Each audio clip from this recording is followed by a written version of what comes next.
Hello everyone, this is Ankit. Welcome back to our channel.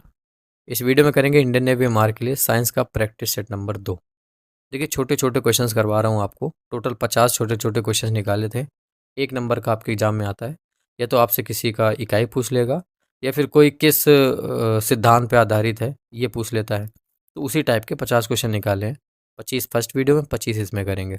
धीरे धीरे level में आपको बढ़ाऊंगा। देखिए, हर टाइप का स्टूडेंट है। बहुत सारे स्टूडेंट्स हैं जिनका फर्स्ट अटेम्प्ट है। आसान, ये 25 क्वेश्चन है, फिर भी 10 स्कोर नहीं आ रहा है ना। किसी का 25 में 25 बन रहा है। तो मुझे हर चीज़ देख के पूरा कंप्लीट सेट बनाता हूँ। धीरे धीरे मैं लेवल बढ़ाऊंगा। बाकी 5 तारीख को हमारा नेवी एम आर का बैच आ रहा है हमारी ऐप पे। कंप्लीट पूरा का पूरा बैच है। एक भी सिंगल चीज़ आपको ना बाहर पढ़नी है, और ना ही आपको बाहर डिपेंडेंट रहना है। हमारी यूट्यूब पे वीडियोस देखने की भी आपको ज़रूरत नहीं पड़ेगी। कंप्लीट आप बैच को तैयार करेंगे और आप एग्ज़ाम फोड़ देंगे। बहुत अच्छा बैच बनाया है। आज तक नेवी मार के लिए पूरे यूट्यूब पे ऐसा बैच क्रिएट नहीं हुआ है। जब बैच आ जाएगा तब मैं आपको डिटेल बताऊंगा, ठीक है। देखिए, कुल क्वेश्चन इसमें कितने हैं? 25 है। टारगेट 20 प्लस का है, हिंदी प्लस इंग्लिश दोनों लैंग्वेज में है। क्विजेस लगाते रहिए भाई, बहुत क्वेश्चन फंसते हैं क्विजेस से। तो सुबह 9 बजे जीके का क्विज होता है, और रात 9 बजे टेलीग्राम पे साइंस का क्विज होता है। जितने भी न्यू सब्सक्राइबर्स हो, टेलीग्राम नहीं ज्वाइन किया है, डिस्क्रिप्शन पे लिंक मिल जाएगा। फिर आप जाके टेलीग्राम पे सर्च करो @अंकित38। टेलीग्राम चैनल आ जाएगा, ज्वाइन करिए। डेली क्विजेस जरूर लगाते रहिए। चलिए, पहला क्वेश्चन है। लास्ट वीडियो में पारसेक इकाई करी थी। इस वीडियो में देखिए ऊष्मा की इकाई करवा दी है। तो ऊष्मा का एसआई मात्रक बताइए। एसआई यूनिट ऑफ हीट क्या होता है? ये आपके पास ऑप्शंस है।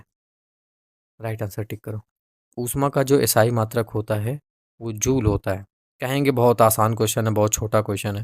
भाई, प्रीवियस ईयर क्वेश्चन है, एग्जाम में आया हुआ है, नेवी एमआर के एग्जाम में आया हुआ है। सेकंड नंबर क्वेश्चन देखिए। एटम बॉम्ब का सिद्धांत क्या है? What is the principle of atom bomb? ये है ऑप्शन। राइट आंसर पता है तो टिक करिए। जो एटम बम होता है, इसका जो सिद्धांत है, ये नाभिकीय विखंडन के सिद्धांत पे काम करता है। न्यूक्लियर फिजन कहते हैं इंग्लिश में। तो बी नंबर इसका राइट आंसर हो जाएगा। जो क्वेश्चन नहीं आ रहा आप उसको छोड़ देंगे, गलत टिक मत करिए। थर्ड नंबर क्वेश्चन देखिए। स्टेनलेस स्टील के मुख्य अवयवी तत्व क्या हैं? What are the main constituent elements of stainless steel? तो ये लिखे मुख्य तत्व, अवयवी तत्व। स्टेनलेस स्टील के मुख्य अवयवी तत्व नीचे लिखे हुए हैं। लोहा और क्रोमियम होता है। लोहा मतलब Fe, क्रोमियम मतलब Cr। Option number B right answer होगा। फोर्थ नंबर क्वेश्चन देखें। क्वेश्चन है, किसी परमाणु के समान संख्या में पाए जाने वाले मौलिक कण होते हैं। The fundamental particles found in equal numbers in an atom are.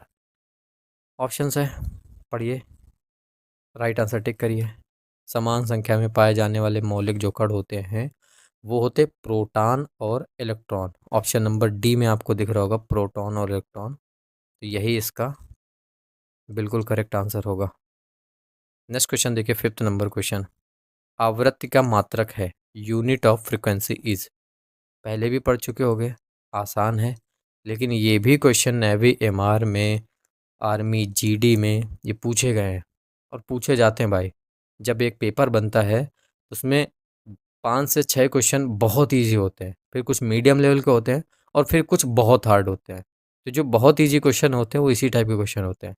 Right answer, आवृत्ति का मात्रक हर्ट्ज होता है। ऑप्शन नंबर ए इस क्वेश्चन का करेक्ट आंसर होगा। सिक्स्थ नंबर क्वेश्चन देखिए। ध्वनि तरंग का वेग सबसे अधिक होता है। The speed of sound wave is highest, सबसे अधिक किस में होता है? ऑप्शन हैं, पढ़िए।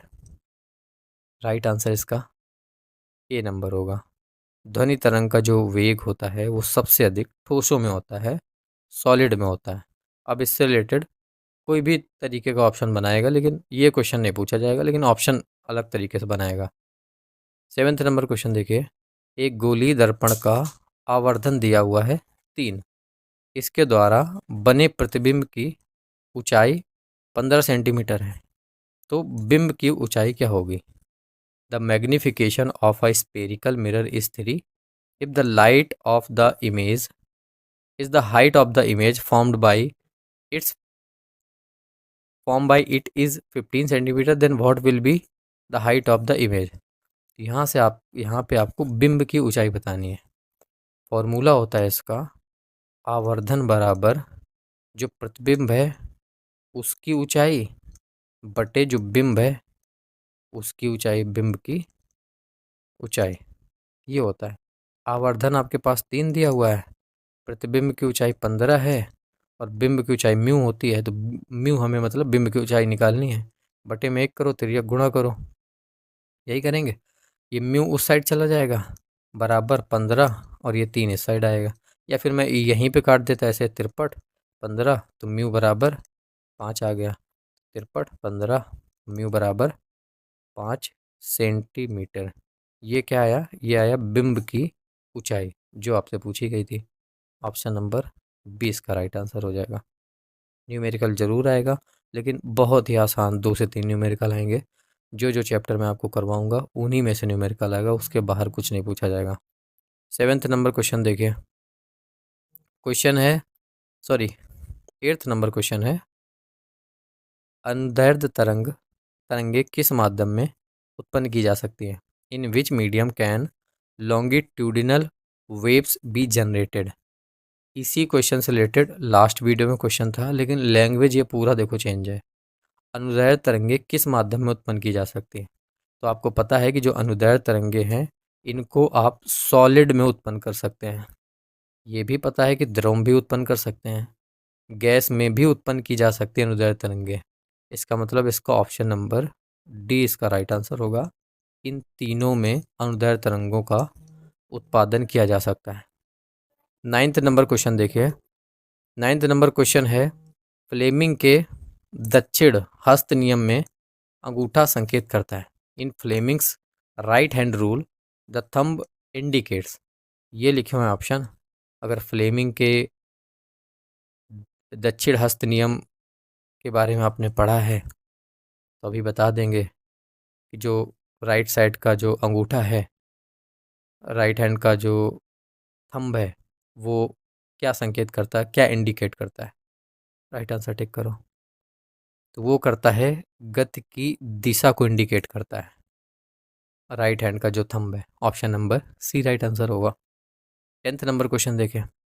पृथ्वी के तल का पलायन वेग क्या है? The escape velocity of the earth surface is. ये हैं ऑप्शन, बताइए।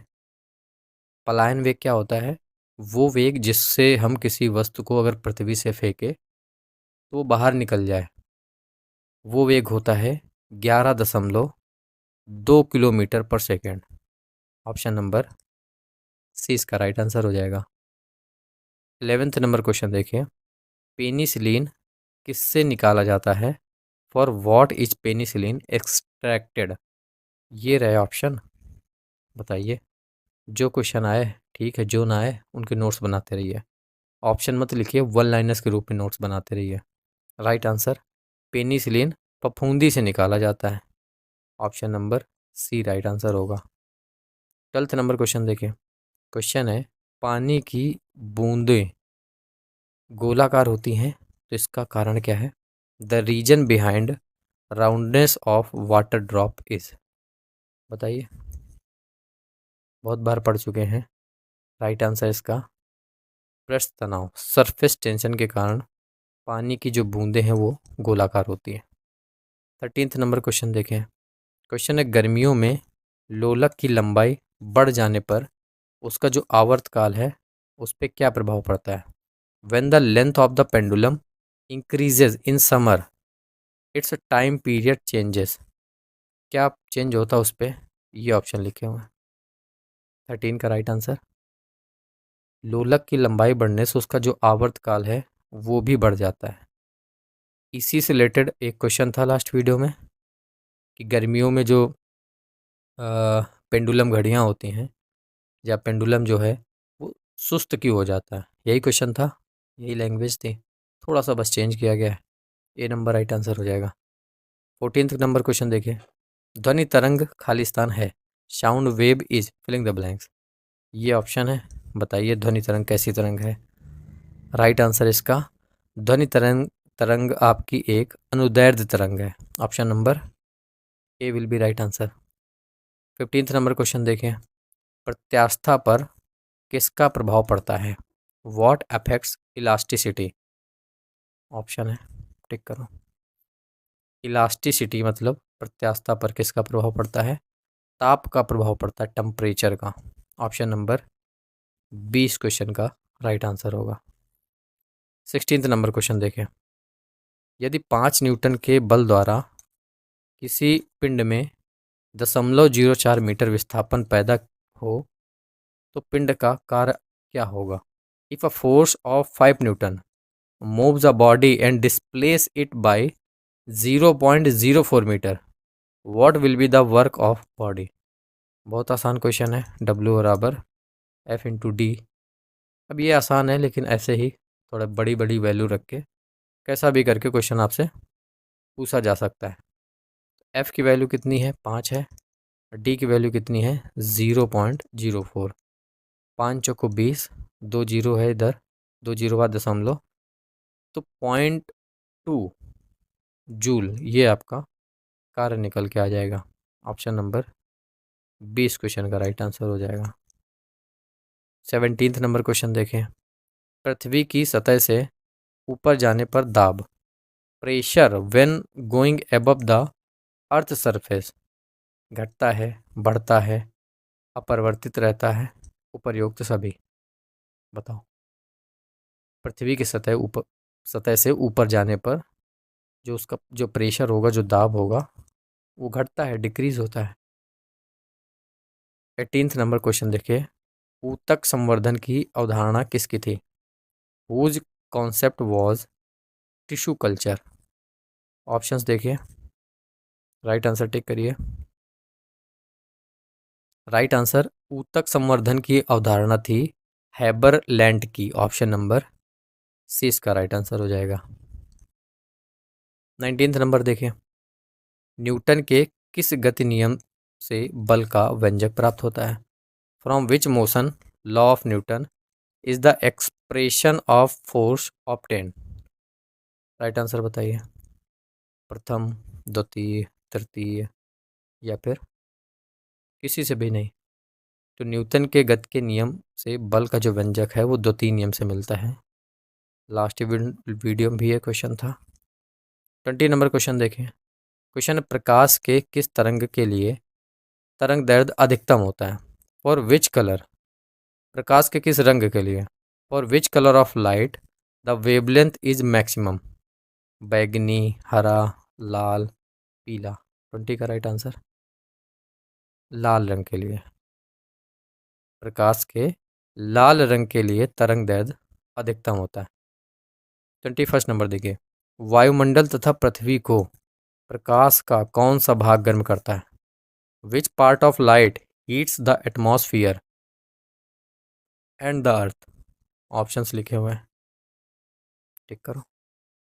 राइट आंसर अवरक्त प्रकाश। प्रकाश का जो अवरक्त प्रकाश है वो गर्म करता है वायुमंडल तथा पृथ्वी को। 22 नंबर। ऊष्मा का मात्रक कैलोरी होता है। The unit of heat calorie is equal to, ये कैलोरी किसके बराबर होता है? जूल में पूछा गया है। 4.18 जूल होता है एक कैलोरी बराबर। तो D number right answer. 23 number question देखें। एक अश्व शक्ति किसके बराबर होता है? एक horse power is equal to, ये हैं ऑप्शंस, राइट आंसर टिक करो। राइट आंसर इसका ऑप्शन नंबर बी होगा। एक हॉर्स पावर 746 वॉट के बराबर होता है। 24 नंबर देखें। निम्नलिखित में से किस प्रकार की किरणन की वेदन क्षमता सबसे अधिक है? Which of the following type of rays has the highest penetrating power? Right answer बताइए। PYQ क्वेश्चन है, प्रीवियस ईयर क्वेश्चन है, पूछा जाता है किस प्रकार की किरण की वेदन क्षमता सबसे अधिक होती है? गामा किरणों की वेदन क्षमता सबसे अधिक होती है। सी नंबर इसका राइट आंसर होगा। 25 नंबर क्वेश्चन देखिए। संवेग परिवर्तन की दर निम्नलिखित में से बराबर होती है। The rate of change of momentum is equal to which of the following? किसके बराबर होती है? बल के बराबर होती है, फोर्स के बराबर। तो option number B will be correct answer. ये था साइंस का प्रैक्टिस सेट नंबर 2, जिसका लेवल इजी था। पहला सेट भी इजी लेवल का था। पहले सेट के 3-4 क्वेश्चन इसमें भी आपको मिले हैं, कुछ के लैंग्वेज चेंज था, कुछ सेम था। टोटल 50 क्वेश्चन थे। तो इस वीडियो के 25 क्वेश्चंस में से आपका स्कोर क्या रहा, ये आप कमेंट बॉक्स में लिखिए। बाकी अगली वीडियो से हम थोड़ा लेवल बढ़ाते हैं और भी चैप्टर को कवर करते हैं। ये केवल स्टार्टिंग के 1-2 चैप्टर्स के क्वेश्चंस हैं। ऑलमोस्ट आपके पास 12 से 13 चैप्टर हैं। साइंस बहुत ज़्यादा नहीं है, देखो 12 से 13 क्वेश्चन आते हैं और 12 से 13 ही चैप्टर हैं। जो हमने बैच बनाया नेवी मार्क का, पूरा डिटेल में हर एक चैप्टर को तैयार कराया है और हर एक चैप्टर के एमसीक्यूज़ भी लगवाए हैं। अभी तक पूरे यूट्यूब पे ऐसा कोई बैच नहीं है जिसमें आपको कोई चैप्टर भी पढ़ाया गया हो और उस चैप्टर के मिनिमम 50 एमसीक्यूज़ आपको करवाए गए हों, है ना। तो हमने ऐसा बैच बनाया है। बैच 5 तारीख को आ जाएगा। 30 दिन पढ़ाई करना उस बैच से, 5 से 6 घंटे 7 घंटे लगातार। सिलेक्शन ज़रूर होगा आप सभी का। इस बार ये मान लीजिए कि मैक्सिमम सिलेक्शन देने हैं। अभी तक मैंने कोई अपना खुद का बैच नहीं बनाया था। पिछला जो बैच था कुछ टीचरों से बनवाया था। इस बार भी टीचरों से बनवाया, लेकिन इस बार पूरा गाइड किया मैंने कि कौन कौन से चैप्टर से कौन कौन से टॉपिक पढ़ाने हैं और कितने क्वेश्चन कराने हैं, कौन कौन से क्वेश्चन कराने हैं, पूरा मैंने ही तैयार करवाया है। बैच आने दो, 2 डेमो आप देखोगे, आपको खुद ही पता चल जाएगा। 5 तारीख को बैच आ जाएगा। ठीक है, बाय बाय।